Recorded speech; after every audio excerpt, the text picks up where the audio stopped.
So we all know NVIDIA's GPUs are the absolute engine of this whole AI revolution, right? But here's the thing. Behind all the headlines about these record-breaking chips, there's another revolution happening, a secret one. And honestly, it's arguably way more important. It's not in the hardware, it's a complete ground-up rewrite of the software that controls it, which, you gotta admit, brings up a pretty big question. Right? This is the core question. Think about it. When you are at the absolute peak of your game, totally dominant, why would you rewrite the very language that speaks to your golden goose? Well, the answer reveals this hidden bottleneck that was threatening to bring the entire march of AI to a grinding halt. And that gets us right to the heart of the problem. It's something we can call the AI power paradox. See, as these incredible chips get exponentially more powerful, they actually create their own worst enemy. Okay, imagine your GPU is the world's fastest assembly line. I mean, it can do trillions of calculations a second. Just insane. The problem is it can't get the raw materials, the data, fast enough. It's what engineers call the memory wall. And it's basically a massive data traffic jam where this unbelievably powerful processor is literally just sitting there idle, starved for information. Now, this isn't just some abstract idea. Let's look at the hard numbers because the data shows this really startling trend. The gap between how fast these chips can think and how fast they can read, well, it's getting wider and wider with every single new generation. All right, just look at this table. Let's focus on the last two rows, Ampere and Hopper, the more recent chips. The middle column, memory bandwidth, that's our data delivery speed. It sees a nice jump, right, from 2 up to about 3.3 terabytes per second. But now, look at that last column, the raw power. It just skyrockets. It nearly triples from 312 all the way up to 990 teraflops. The factory got way, way faster than its supply chain. And this chart just lays it all out there. It's staggering.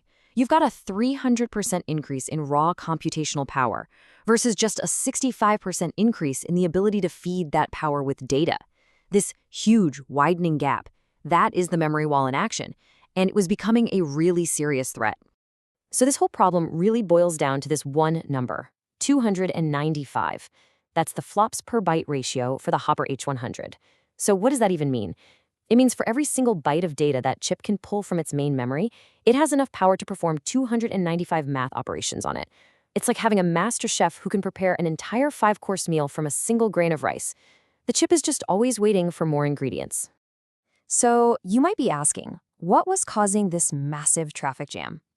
Well, it turns out the software itself, the way developers were talking to the GPU, was a huge part of the problem.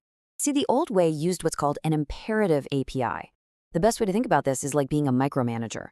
Imagine you hire a world-class chef, that's our GPU, and instead of just telling them what dish you want, you stand over their shoulder and dictate every single tiny step. Okay, now chop the onion, no thinner, now heat the pan, wait, not that hot. It's incredibly slow, it's inefficient, and you're not trusting the expert to do their job. And in practice, this created this painfully slow loop you see here. In step 1, the GPU does some big calculation. But then, and this is the crazy part, in steps 2 and 3, it has to write that result all the way out to the slow main memory, only to immediately read it right back in again, just to do step 4. These constant, totally unnecessary round trips were just crippling performance. So, NVIDIA's solution had to be radical. It wasn't about just writing some better code. No, they had to adopt an entirely new philosophy for how we, as humans, should even communicate with silicon. And this slide right here shows that fundamental shift in thinking. The old way, the imperative way on the left, was all about telling the GPU how to do its job. The new philosophy, the declarative way on the right, is about simply telling the GPU what you want the final goal to be. You stop being a micromanager and you start being the customer.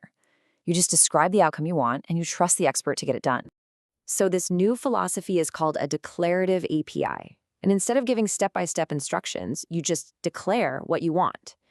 You say, I'd like a 3-egg omelet with cheese, please. Then the GPU driver, our master chef, gets to figure out the most efficient way to combine all the steps, keeping all the ingredients inside its own super fast kitchen instead of making all those slow trips back and forth to the pantry. Okay, so that's the big idea. But what does it actually look like in the code?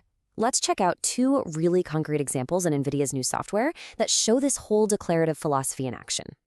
The magic word for this whole approach is kernel fusion. It's a bit of jargon, but it's a simple idea. By telling the GPU the final goal, the GPU is smart enough to fuse multiple separate steps into one single seamless operation. And that completely avoids those slow, painful trips to global memory. So example number 1 is in a library called cuBLAS. They introduced this feature called epilogues. It basically lets a developer attach a smaller jobs, like adding a bias or running an activation function, directly onto the end of a big job. The GPU never even writes the intermediate result to memory. It just keeps the data in its super fast on-chip registers and flows right into the next task. The result? I mean, this can slash memory traffic by up to 50% for some common AI layers. That's huge. Now, the second example, the cuDNN graph API, is even more powerful. Instead of just fusing two little steps together, here the developer lays out the entire complex workflow as a graph. It's like giving the chef the entire menu for a 10-course banquet. The GPU's own compiler then analyzes that entire graph and can fuse multiple complex neural network layers into a single hyper-efficient superkernel, finding the absolute best path to get it all done. So, what does this all mean for the future of computing? Well, this shift from imperative to declarative isn't just some minor update. It's a fundamental change in our relationship with the machines we build. And that's really the ultimate takeaway here. For years and years, getting more performance was all about building faster hardware, bigger, better, faster chips. But we finally hit the point where the biggest gains, the real breakthroughs, are coming from smarter software. Winning the war against the memory wall is all about changing the very language we use to talk to our most powerful tools. And as one of the sources for this explainer put it so well, this revolution is cementing these libraries not just as tools, but as the operating system of the GPU. They're not just optional add-ons anymore. They're the foundational layer on which pretty much all future AI is going to be built. This whole new declarative approach is giving us a massive, massive leap in efficiency. It's incredible. But it does leave us with one final lingering question. As these AI models continue their relentless, explosive growth, what happens when they get so vast that they overwhelm even this new, much smarter way of computing? What and where is the next memory wall?